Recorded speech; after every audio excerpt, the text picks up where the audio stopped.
Me dire que j'ai acheté des appartements d'ici quelques années. Mais j'ai investi beaucoup d'argent, beaucoup dans la pierre.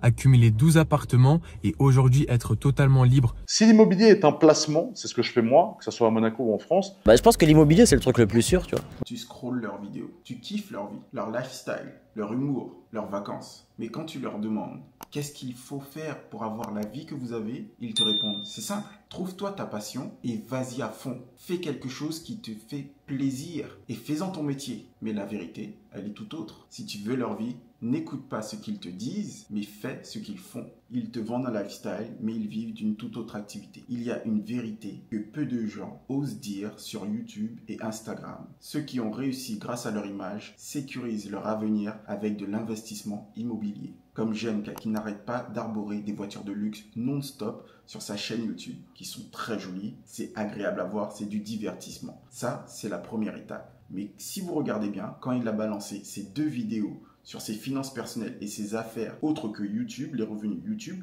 qu'il lui-même l'a dit, sont des revenus minimes comparés à ses autres business. Par rapport à ses autres business, il y avait l'achat-revente, la rénovation d'appartements à Monaco. Ensuite, il y a autre chose dont j'aimerais vous parler. Alors tu vois, j'ai noté ici l'immobilier, parce que l'immobilier, on m'en parle souvent, on me dit souvent que je suis un gars qui a hérité de beaucoup d'immobilier à Monaco. Je ne répondrai pas à ça, tout ce que je peux vous dire, c'est que c'est faux. Je ne suis pas parti de zéro, c'est sûr, mais je ne suis pas non plus parti de plus, je ne sais pas combien. Et du coup, aujourd'hui, je me suis aussi façonné un gros patrimoine immobilier. Alors l'immobilier, en quoi c'est important? Parce que ça rentre dans mes dépenses, hein. Cette vidéo est vraiment globale et le but de cette vidéo, c'est de parler de beaucoup de choses et de rentrer dans les détails. L'immobilier que je fais, tu as deux sortes d'immobilier. Tu as de l'achat-revente, par exemple, à Monaco. Tu achètes un appartement qui vaut, je te dis une connerie, 5 millions d'euros. Tu le retapes, tu mets 500 000 de travaux et tu le revends 8 millions d'euros. Je te dis une connerie, je te dis des chiffres. Donc, tu as gagné 2,5 millions sur le papier. Hein. Après, il faut réussir à le faire. Ça, c'est encore autre chose. Ça, c'est de l'achat-revente. C'est ce qui peut rentrer dans une source de revenus. Encore une fois. Donc, ça, c'est si l'immobilier est un revenu, c'est de l'achat-revente. Si l'immobilier est un placement, c'est ce que je fais moi, que ce soit à Monaco ou en France, j'achète des appartements que je finance, donc je fais des crédits sur ces appartements, donc je suis surendetté sur beaucoup de choses. Les montres, je paye comptant, les voitures, je paye comptant, mais ce que je finance, par exemple, c'est l'immobilier. Ce qui me permet de mettre un locataire dans l'appartement que j'ai acheté, et c'est ce locataire qui va payer l'échéance de mon crédit. Et c'est ce qui fait qu'au bout de 20 ans, parce que je fais des crédits sur 20 ans en général, l'appartement est à moi, et c'est mon locataire qui a payé mon crédit. Donc tu vois, c'est fou quand tu te dis comme ça, mais ça s'appelle faire du levier. Et ça, c'est ce que je fais aujourd'hui. Parce que... Akram, le tonton de Paris, celui qui roulait des Bugatti Veyron dans tout Paris. Mais quand on connaît vraiment son histoire, on sait qu'il a hérité par son père, qui était dans la vente d'armes dans le gouvernement. Mais il aurait pu perdre tout son argent. Mais il a fait un geste intelligent. Il était précurseur dans les premiers investisseurs à Dubaï, avant qu'il y ait la Palme Jumeirah. Il a investi dans des sociétés de bâtiments à Dubaï. Et grâce à ces sociétés, il a fait le meilleur move parce que Dubaï n'arrête pas d'avoir des chantiers de construction où il amasse des millions par mois. Mais j'ai investi beaucoup d'argent, beaucoup dans la pierre. D'accord. Voilà, donc dans la vérité, j'ai beaucoup investi dans la pierre. J'ai investi beaucoup d'argent à Dubaï. Okay. Mais avant le caca, avant...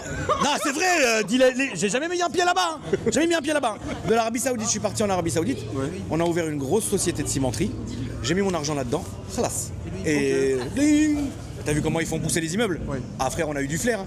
Just Riyad, le mec drôle, l'influenceur qu'on adore, il nous fait rire, mais il est super lucide. La dernière fois qu'on l'a interrogé sur la croisette, il a dit que s'il devait investir, ça aurait été dans l'immobilier parce que c'est un placement sûr. J'ai peut-être quel business tu vois actuellement, je sais que tu n'as pas du tout l'habitude de partager ça, ouais. Mais je pense que tu n'as pas que la création de contenu, ça peut inspirer les jeunes qui veulent se lancer. Ouais, et on n'en parle pas assez, mais même gérer son argent c'est compliqué, tu sais, on sait pas même. Forcément tu as de l'argent qui va dans tes propres contenus à toi, donc tu t'investis sur toi-même, mais c'est bien aussi d'essayer de s'assurer un petit coussin au cas où, tu vois. On sait jamais ce qui peut se passer un jour. Je pense que l'immobilier c'est le truc le plus sûr, tu vois. Ok. Je pense, pour quelqu'un qui a pas trop envie de prendre de risques. Il y a aussi Vaya Brasier, qui a 2 marques de maillots de bain. On l'a connue avec un TikTok, je me souviens, quand elle avait à peine 50K, elle avait fait un TikTok pour Halloween qui avait fait des dizaines de millions de vues. Suite à ça, elle a compris que son image, son corps était important. Elle a créé son image autour de ça. Elle a créé 2 marques de maillots de bain qui ont explosé. Et elle aussi, elle a dit qu'elle fait tout ça simplement pour coffrer et investir dans des appartements pour pouvoir vivre de ses investissements. Qu'est-ce qui te stimule au quotidien? Je pense que ce qui me stimule, c'est de me dire que j'aimerais bien me dire que j'ai acheté des appartements d'ici quelques années et en fait je peux vivre de trucs qui me font plaisir quoi. Okay. Genre je sais que j'ai de l'argent qui est coffré, qui se fructifie en fait au quotidien et que bah en fait je suis tranquille, j'ai l'esprit tranquille et mes enfants aussi. Et même le présentateur qui est Loïc Bourget, qu'on connaît pour ses nombreux micro-trottoirs qu'il a commencé en Suisse, à Paris, à Dubaï, où il interrogeait des Français sur le monde entrepreneurial, lui-même a commencé par investir dans plusieurs immeubles de rapport en France. J'aimerais t'expliquer comment j'ai pu devenir rentier immobilier,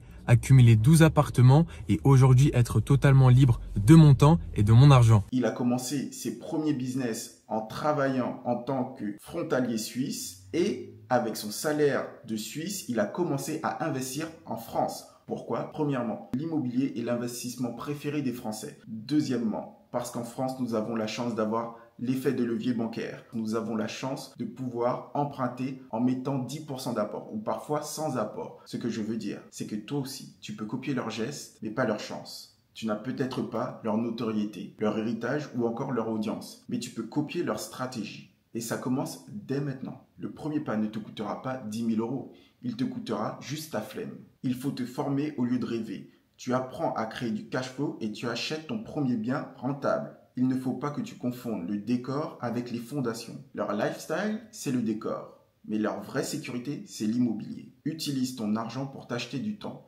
Achète du temps pour vivre ta vie. Et si tu es prêt à passer à l'action, je t'invite à booker un appel avec moi dans le lien qui est dans la description pour qu'on puisse voir ensemble si je peux t'aider et t'accompagner pour que tu puisses faire ton premier investissement rentable. Et qui sait, peut-être que dans 5 ans, c'est toi qu'on va interviewer sur la croisette.